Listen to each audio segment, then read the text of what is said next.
Hi, Blood Recapped here.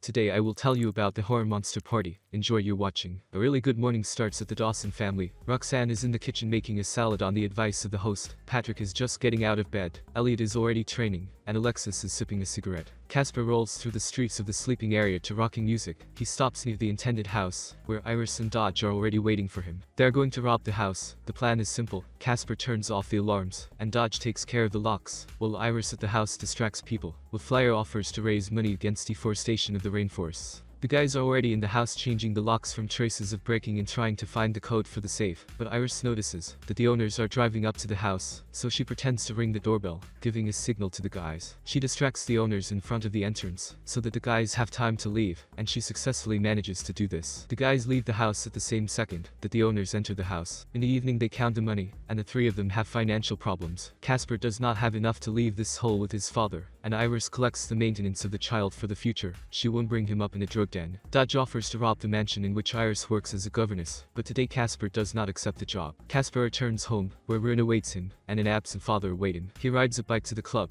and asks for Emery, the boss of the club, who beats up his father. Dad lost $10,000 and Casper asks to give him a chance to return the money, leaving his father in the club as a deposit. The money must be at Emery's by Sunday, or his father will be burned alive, and in the form of an advance, he cuts off his father's finger. In the car, the guys are smoking weed and Iris offers to tell the cops, but Casper does not like this option. He suggests that Dodge deal with the mansion tomorrow. The next day, they arrive at the mansion and Dodge introduces himself as a guy from the party department. They just fill in for those who were supposed to come. They just walk away from a heavy party, saying that they are with Iris. They drive into the yard. Casper says that they will take what they can and leave. No need to rush for the whole jackpot. And Dodge, tightening the inhaler, replies that the matter is simple. They ring the doorbell, and it opens by itself. Roxanne asks Dodge to fix his hair and take off this jacket, and Casper asks to change into jeans, and his daughter Alexis asks to see them off, in which Casper sees extraterrestrial beauty. Roxanne asks to hand over the phones, so that they do not interfere. It's time to cut the tomatoes, Roxanne says. Elliot watches horror on TV. She instructs the servants to dress, and promises Casper that they will see each other again and winks. Elliot said the clothes on the bottom shelf were just right for their measurements. He asks Dodge if this blonde bitch named Iris is with him. Dodge is already angry, but Elliot says he's just joking and they leave. In the kitchen, Roxanne asks about the guys who came with her, if they are new, and when Iris answers that yes, there is a forcing pause in the kitchen. Because Patrick came, he takes a cucumber from the table and sniffs around for Iris, and when he approaches Roxanne, she has tears of fear. When he leaves she asks where Mickey is. He replies that everything is fine with him in the basement. Iris asks who Mickey is, and Roxanne replies that he is their dog. Casper gets dressed and finds a gun in the shelf, and behind the painting, thanks to his talent, he finds a safe. He hears cars approaching, and closes the painting. Going down and passing by the shelves, he hears a scream and returns, but he thinks that it seemed to him and leaves, and the scream appears again. We are shown the arriving guests who greet the owners, and the daughter of one of the guests whispers a request for help to Dodge. Patrick greets Milo and his daughter, and they have dinner that evening. Roxanne calls everyone, and telling a strange story, that she saw a homeless man on the slope but did nothing, and restrained herself, and also offers to celebrate the release of Milo's sons.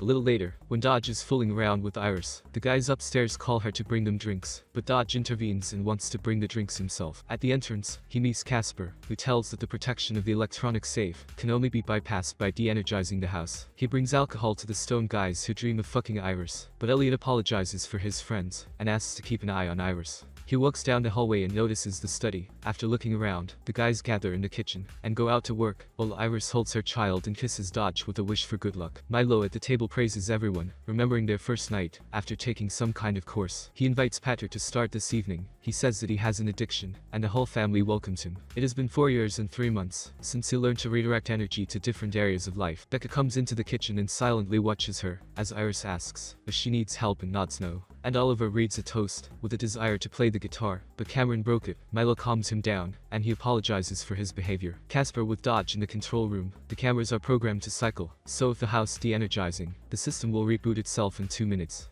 Now Dodge will need to sit and watch. As soon as the green light comes on, he needs to press the button, and Casper goes to the main bedroom. The light comes on and Dodge presses the button. The light in the bedroom goes out and Casper tries to open the safe during the blackout. But Dodge notices that Elliot is not at the table, and when he leaves the office they are already waiting for him there. He makes excuses that he was looking for a toilet. Elliot sees him off, and does not let him close the door. He comes after him again asking provocative questions about Iris, and says that he will look after Dodge, because he began to confuse the doors. At this time, Roxanne reads his toast, and Elliot grabs Dodge's hand, and, taking out a cleaver from his back pocket, cuts it off, and when he tries to inhale from the inhaler, Elliot knocks him out and hacks him to death. The light bulb lights up, and no one presses the button. The alarm goes off and all the doors and windows of the house are closed. Patrick leaves the table saying that he will deal with everything. Roxanne also leaves the table and asks everyone to wait. Casper closes the painting and tries to leave the room. As Patrick is checking the cameras, Camila is looking at Iris with a knife, and Elliot is sitting in the tub with Dodge's corpse. Alexis leaves the table and Patrick on cameras sees how Elliot went into the bathroom with Dodge. He goes into the hallway, where Roxanne asks this Elliot. Patrick asks her to wait here and calls for Elliot. He comes out and apologizes for breaking loose, and Roxanne runs up and slaps him,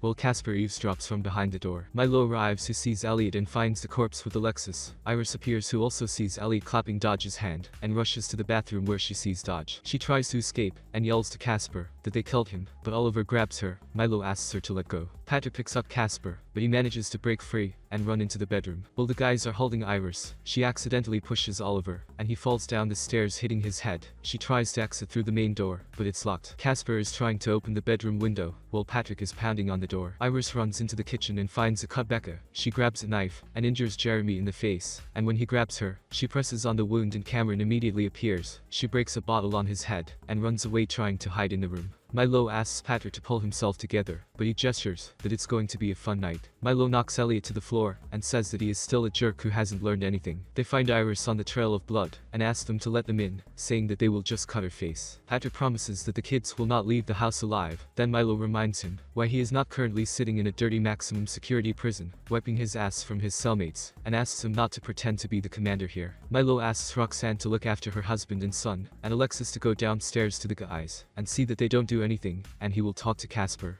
Roxanne tries to calm Elliot down as more screams come from behind the shelves. Milo tries to talk to Casper, who is waiting on the other side with a gun. Turns out Milo runs a murder rehab, and today was supposed to be the anniversary, but something went wrong. They are ready to let them go with Iris. They just need a guarantee that they will not immediately run to the police. Alexis chases the guys away by pinching Jeremy's balls. She tells Iris that they are talking to Casper upstairs, and she wants to get them both out of here. Milo offers Casper $10,000 for silence, but Casper demands $100,000. Milo agrees, but it will take a little longer, and he asks him not to go anywhere. Patrick asks what he is doing, what 100,000, but Milo replies that this is a trap. They need to lure them into something stronger and release them. They will be arrested and sent to the appropriate department at Milo's request, and Casper overhears this. Iris opens the door to Alexis and asks why she should trust her. She replies because she has no choice. Alexis leads her to the door and enters the security code, but it's wrong, and the guys from above yell that the girls are going to run away. Casper leaves the room, and under the gun, asks everyone to go downstairs. Meanwhile, Jeremy strangles Iris, while Cameron holds Alexis. They go downstairs, and Casper grabs Roxanne, demanding that they let go of Iris, but Ellie pounces on him, and he drops his gun. He tries to slash him with a cleaver. Milo does not know who to help, and decides to rip the skin off Jeremy's face, and beat him with a cane, and Patrick takes a gun, and when Milo says that there are no more murders today, Patrick shoots him in the face. Casper breaks out and leaves. He meets Iris and Alexis on the corridors. She makes it clear that they are on the same side, and takes them to a secret room behind the shelves, from where screams were heard. Human organs are waiting for them in the red room, while Alexis is trying to lock herself up. Patrick distributes weapons in the room, and they go hunting.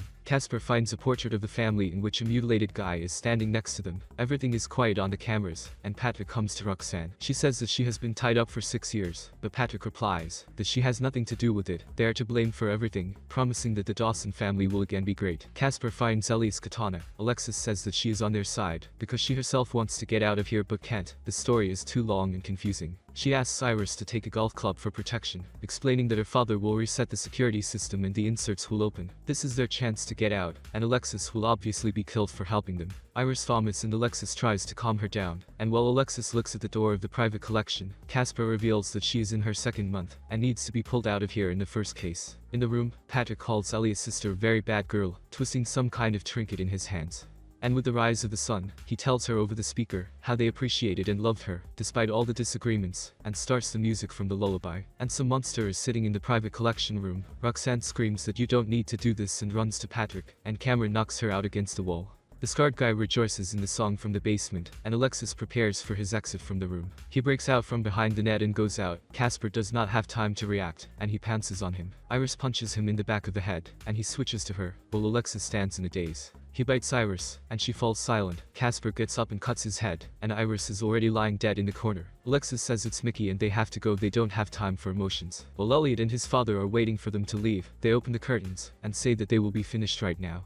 Alexis breaks the plasterboard wall in Mickey's cell, and they get out through the ventilation into the corridors, where Patrick is waiting for them. Casper, frightened by him, drops the katana, and when Patrick is already swinging at Casper, Alexis stops him, and while she is talking with her father, Casper pierces his belly. But Casper repeats to Alexis that now is not the time for emotions. They open the doors and step out into the light, where Cameron runs towards them with a chainsaw. But when that jerk misses Casper, he cuts off his leg and stabs himself. Casper looks at this spectacle, and gets hit by a bat from Elliot. He wakes up, and Alexis is sitting opposite with a knife. Elliot has arranged a game. They need to cut the rope, or he will kill them both. Casper begs her not to, because she's not like that, but she cuts the rope and he falls. And Elliot also cuts Alexis's rope in revenge for his father. But while they are lying in the pool, Roxanne appears and kills Elliot. She helps Casper get out with Alexis, and asks him how much money he wants for complete memory loss. He replies that $100,000 in their car. Roxanne agrees. Elliot suddenly emerges from the water and Alexis finishes him off and leaves. Roxanne cleans the house, and when Casper chooses the keys, Alexis wishes him a happy Sunday. He puts money and a katana in the car, and the doors to the house close. He leaves the ill-fated mountain and comes to his district, and taking a katana goes to the club for his father.